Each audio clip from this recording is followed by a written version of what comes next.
So we begin at Siman Reish Ayin Daled Seif Hey. The Mechaber says, Tzara shaloi tiposel tzuras shum ois ad she'ena nikras oidoime lo'is acheres. We all are familiar with the tofa'ah of during Kriyas HaTorah, there's a shaila, right? So what's the shaila? Generally, the shaila is that there's a letter that has some sort of smudge or it's written improperly or whatever it may be. So at what point does it become unacceptable? In other words, certain things are not problematic, other things are problematic. So what's the geder? So the Mechaber is saying a geder is ad she'ena nikras. Obviously, if the letter or the word is not readable, then that would be unkosher.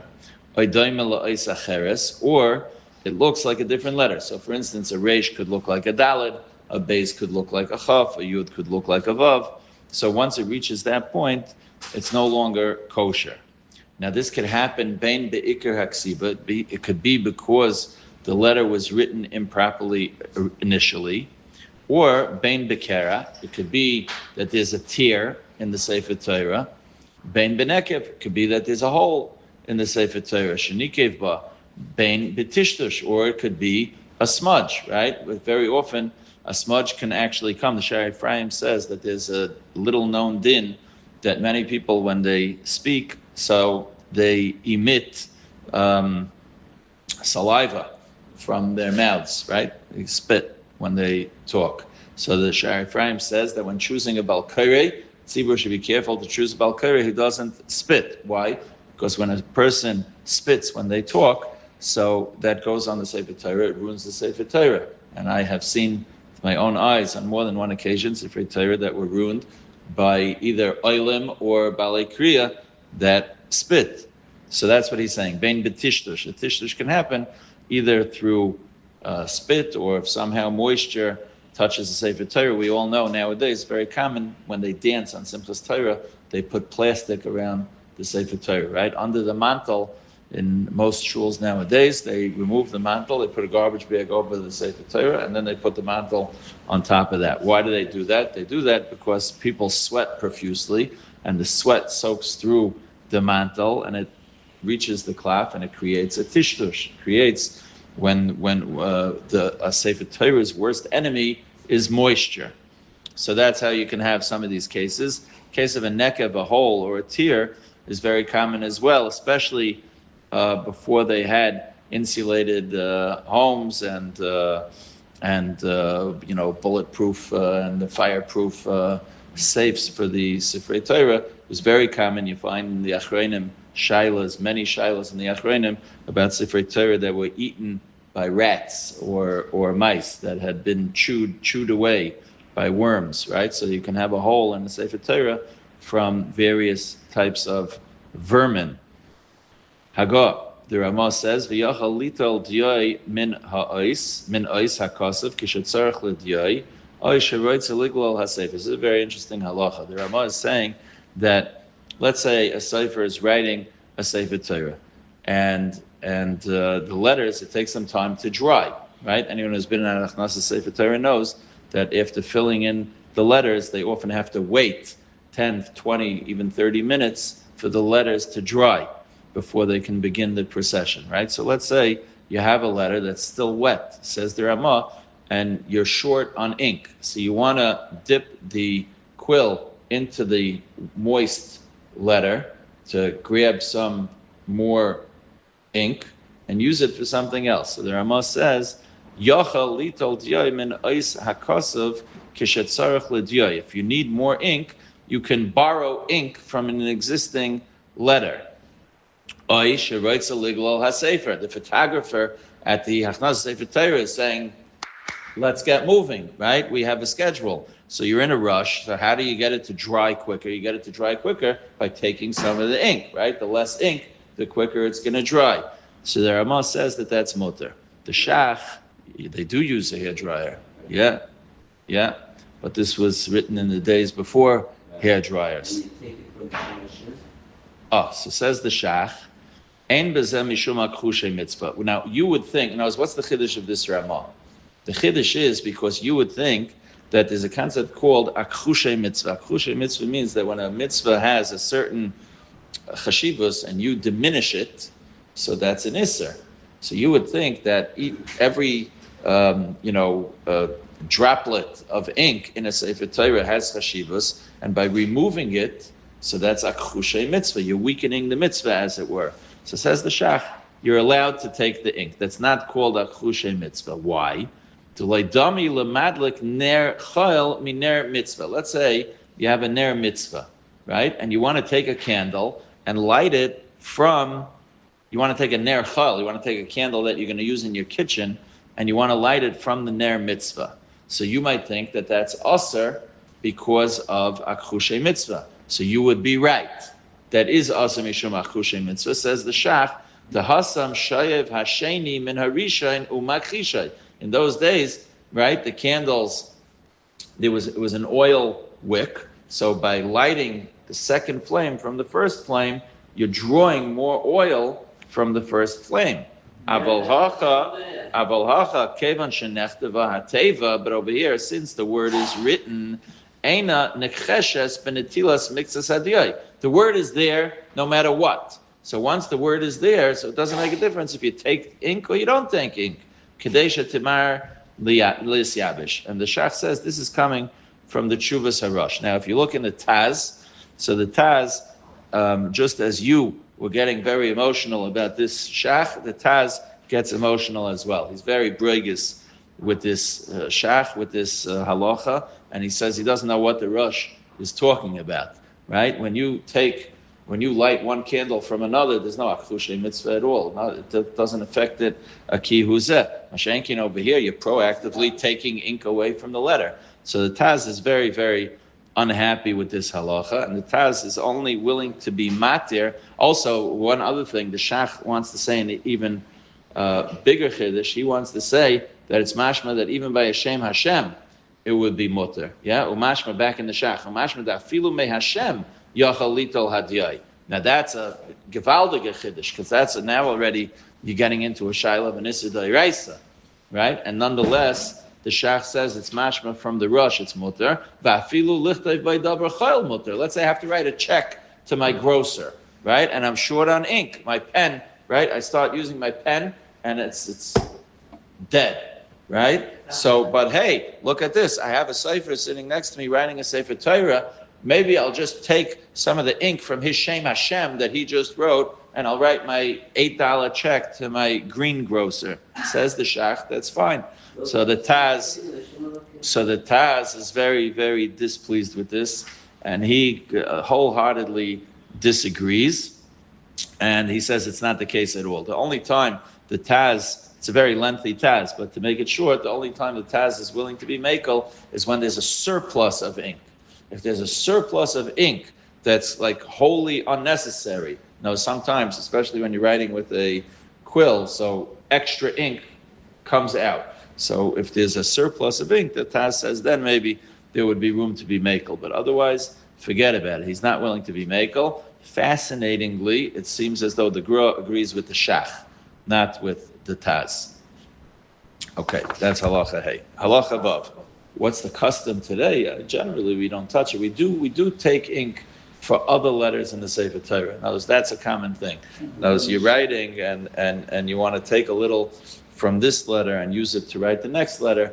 That to the Sefer are makel, but not from Shemus. We don't take from Shemus. Again, unless there's a surplus. If there's a surplus and you're afraid that the Shem might get ruined because there's like a blob, so then it's litikun, then we would be makel. But generally, the Seferim, it's not a kula that's relied on every day. Halacha vav. Tzarech lizar b'tikun ha'oisies u'biziyunan. When a Sefer is writing a Sefer Torah, he has to be particular regarding the correct formation of the letters. U'biziyunan. Anyone know what the ziyunan means? Ziyunan means the tagim, right? The tagim also have to be written correctly. It's called ziyunin because there's two reasons why it's called ziyunin. One reason is because klei zayin is warfare, right? Weaponry, right? So the tagim al pi Kabbalah are like weapons that are there to do battle with the evil spiritual forces.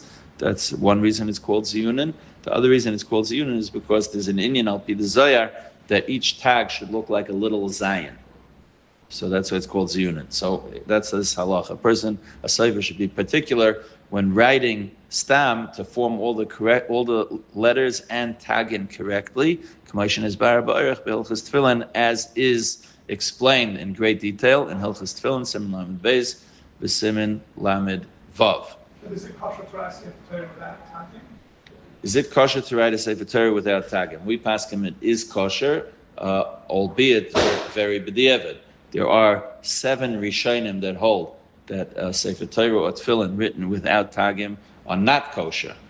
So, Lamaisa, we do not paskin like those 7 Rishonim. We paskin like the other Rishonim who hold that it is kosher. But as I say, it's very b'diavad. It's not. If you have 2 Sefer Torah in the Aron and one has tagim and one doesn't have tagim, or I would say to make it even more dramatic, if you have 2 Sefer Torah in the Aron, right? Each Sefer Torah has 304,805 letters.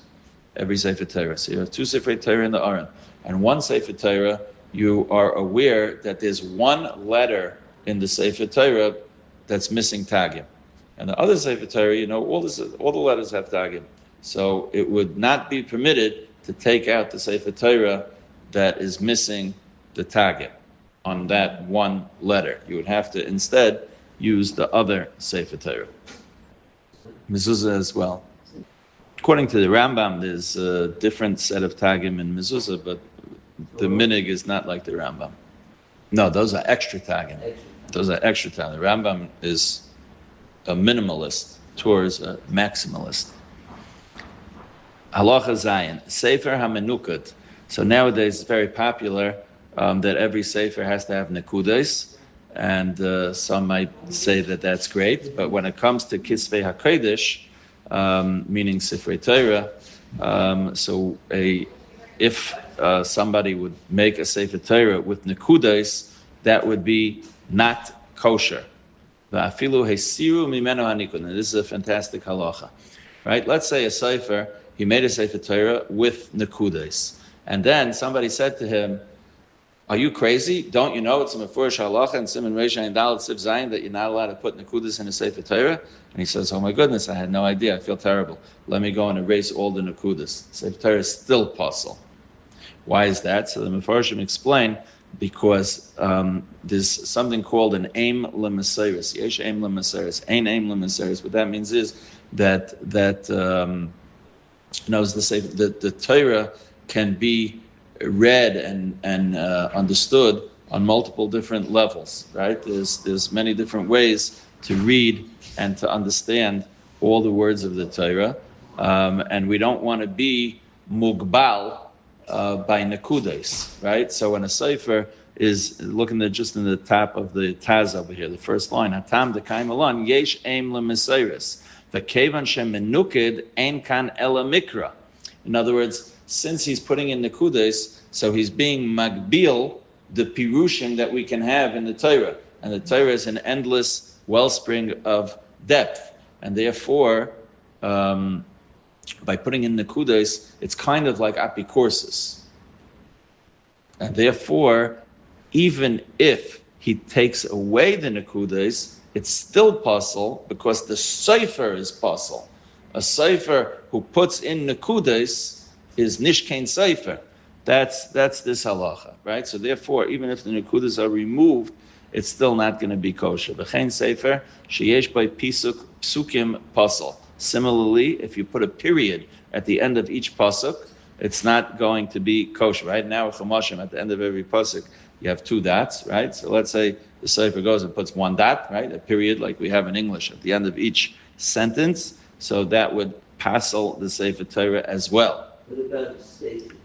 Says the Ramah, Haggah, v'dafka she'asa hefsek b'dyai. That is only, this psul that we're discussing is only if you put in nekudas, if you put in dots in the Sefer Torah.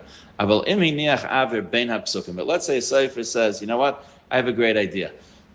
I know that we have a lousy balkairi in our shul, and he always messes up the psukim, right? He always has run-on sentences. He runs in to the next pasuk. So I have a great idea.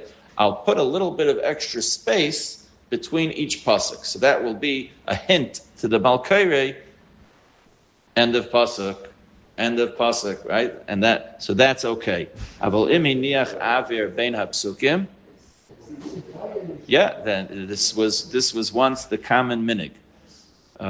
This was once the common minig. There are many. If you look in old Sefer Torah, you will find that there was a time when this was commonly practiced. Nowadays, it's not practiced. I believe the Vilna Gaon was not happy with this minig, but this was the minig in great parts of Klal Yisrael.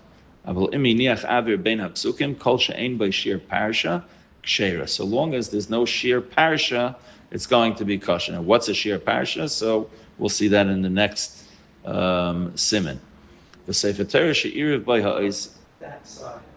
Technically, that would be kosher. The question is, what if you write the nekudas on the rear, on the reverse, on the back end of the clef, and then let's say you have a light in your bima, right? So your bima is like a light table, and then mainly you would be able to see the nekudas. Technically, that would be kosher. Technically, I don't think you would get any haskamas from any rabbanim if you wanted to start a new trend. But if you're asking a dry question of kosher or puzzle, it probably would be kosher, probably. You wouldn't fall into what the Rambam complains about, writing things on the back of the mezuzah? The Rambam complains about writing things on the front of the mezuzah. On the contrary, Rav Moshe says because of that Rambam and with other Makairis that it's taka going to be puzzle if you have any other simanim on the front side of a mezuzah or a Sefer Torah. But Rav Moshe says on the back, technically, it would be kosher. That's why I said pashas it would be kosher. The only tzad that it would be puzzle is because maybe it's still a violation of this yesh aim l'mesayris. Maybe even though it's on the back, you're still being magbil the pirushim. But it's not mistaber that we would say such a thing if it's on. Again, I don't think you're going to get any haskamas to do it. But technically speaking, would it be a psul? My hargashas halev would be probably that it would not be a psul. Came up with the insurance and the dots and the holes. Yes, so for insurance purposes, there are those that like to make simanim on the Sefer Torah, but according to Rav Moshe, it's also not allowed to do it. There's a tshuva from the Oznidberu and the Askelavdi that they want to be makel, but even they're cool. It's only b'di'evet. Rav Moshe holds its puzzle, and the Minchas Yitzchak also holds its puzzle. Minchas Yitzchak says that even to make perforations, let's say you want to make in the top corner of the Sefer Torah little perforations with a pin needle, right? He says it's awesome. Not allowed to do that. So if you want to make any siman, it has to be either on the back or you don't need a siman. If you just take a scan of the amud, that's enough. There's no two amudim anywhere in the world that are identical. It's impossible. It's not shaykh. Says the Rama, v'davka she'asa hefsek b'diyah, v'lo meninach aver bein ha'psukim, kol she'en shir parsha k'sheira, v'sefer Torah she'iriv by ha'oisias k'may beget, ein ha'psula, aval l'chatchila ein lansas ken. So this is a halacha which is actually not negeya as it sounds. What it means is as follows. The minig is by a get, and obviously it's brought in Maseches Gittin, that there's a minig to make tall letters and long letters that they notice you have the upper line and the lower line, so you make the endonuns or the kufs going low, and you make the lamets going high, so that the lines are interlocked, right? The Gemara says because of siyufim, etc. Right? So that's a minig by a get. Now that minig obviously is because that's not the normal way to write. Notice that's an abnormal thing that we do special. So what if you do this abnormal thing by a Sefer Torah? Would that passel the Sefer Torah? Meaning that you have the upper line and the lower line. So let's say you have, as you do have in the Torah, a lamed rabasi, right? An oversized lamed. So an oversized lamed, the lamed as it is almost reaches the next line. If you're going to have an oversized lamed, it's going to go up into the next line, right? Or we have the word mishpatan, which has a nun rabasi. So your regular nun pshuta almost reaches the line below. When you have an oversized nun, it's going to go into the line below. So with that passel the Sefer Torah, if a letter from the lower line goes up into the line above, or the letter from the line above goes down into the line below. So the Ramah says that would not passel the Sefer Torah, although one should try not to do that. Correct. If the head of a lamed goes into a chaf sofis or into a dalet or a reish, that would passel the Sefer Torah. There's a tshuva in the Marit where during Kriyas HaTorah, the Baal Koreh actually read a reish as a kuf, because there was a lamed going up into the reish. So, saying Chanami, that definitely would passel. But if it's not going into a letter and ruining it, it's just in between the words, so then that's what he's talking about, that would not be a psul. What about in between the word, in between letters? Would depend which letters. Would depend if it makes the above word unreadable, so then that would be a problem. We're talking about a line extending past the blank line into the line above that. Correct. So what's the goal of the Sefer? How does he meant to do it? What, the Isis Rabasi? You have to be talented. You have to be talented. The Sefer, so with the Nun Pshuta, what they try and do is they try and come down less than halfway of the line below, and the Lamed going up, so they put it between the words. Stick it in between the words. Or the end of the line, or that line? Technically, you can work at that. The way the tikkun is set up nowadays, it's not at the end of the line, it's in the middle of the line, but they do it between words. The Taz over here also mentions in the middle that extra markings in the Sefer Torah would be problematic. That's another makar like Ramesha. And the Taz also mentions that there are places in the Sefer Torah, as we all know, where there are dots on top of the letters, right? Like Vayisha Kehu, right? It says Esav met Yaakov and he kissed him, right? So the Farshim say that he kissed him, he bit him, whatever, right? So there are a number of places where you have Isis Rabasi, Isis Zeira, you have places in the Sefer Torah where you have dots on top of letters. You have the Vav Ketua of Brisi Shalom and Parshas Pinchas. So all these things are not ma'akiv. If a Sefer neglected to do any of those things, it would not passel the Sefer Torah. So if it's missing those nekudas, we said that if you put in nekudas, that would be a psul. So if you're missing nekudas, that would not be a psul. Siman Reish Ayin Hey. So now we're talking about what we just mentioned a moment ago, right? The Ramah mentioned a moment ago that leaving avir between the psukim is not a problem, so long as there's no sheer parsha. So let's just read the words of the first sif, and Be'ezer Hashem tomorrow we'll maybe explain it a little better. So Siman Reish Ayin Hey is talking about Parshas Psuchas and Parshas Stumas. You know what? Instead of reading it, let me just give a 1-minute hakdama, and then tomorrow we'll begin. Parshas Psuchas and Parshas Stumas are as follows. If you look in a Chumash, you will see that there are Peis and Samachs scattered about here and there. What are those Peis and Samachs? So Peis stands for Psucha and Samach stands for Stuma. What that means is that there is a physical break in the Sefer Torah. Okay, there's a space between two psukim or two parashiyos, and that space is either a psucha or a stuma. How to arrange the space is a massive machlokes, and there are complete sparim written on the topic. But suffice it to say that there is space. Now, what's the difference between a psucha and a stuma? So the Marshal explains, based on the Teres Kainim, and there's a Rashi like this as well, at the beginning of Vayikra, that a psucha means that the next parsha is a new inyan. Right? Now, as Hashem, Moshe Rabbeinu had a good chavrusa, HaKadosh Baruch Hu. So when they learned together, so Hashem was ahead of Moshe Rabbeinu. So Moshe Rabbeinu, every once in a while, needed to take a break. to digest the information that he was given. So whenever there's a parasha in the Torah, not what we call a parasha like Bereshis Noach Lech Lecha, but a parasha meaning a space, that means that Moshe Rabbeinu and Hashem took a break, recess. So Psucha means that after the break, they started a new inyan.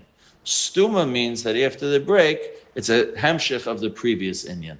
So that's the difference. And the setup of how a Psucha and a Stuma are in a Sefer Torah are meant to reflect this idea that a Stuma, although they took a break, and it's somewhat separate from the previous inyan, but it's a hemshich, while a Psucha is a brand new inyan. That's the difference between a Psucha and a Stuma, and that's what the Ramah was saying in the previous halacha, that you can have space between the Psukim, provided that it's not too much space, because if it's too much space, then it's a parsha, Psucha or Stuma, and as we're going to see tomorrow, if you make a parsha Psucha or Stuma where there's not supposed to be one, Sefer Torah is going to be puzzle.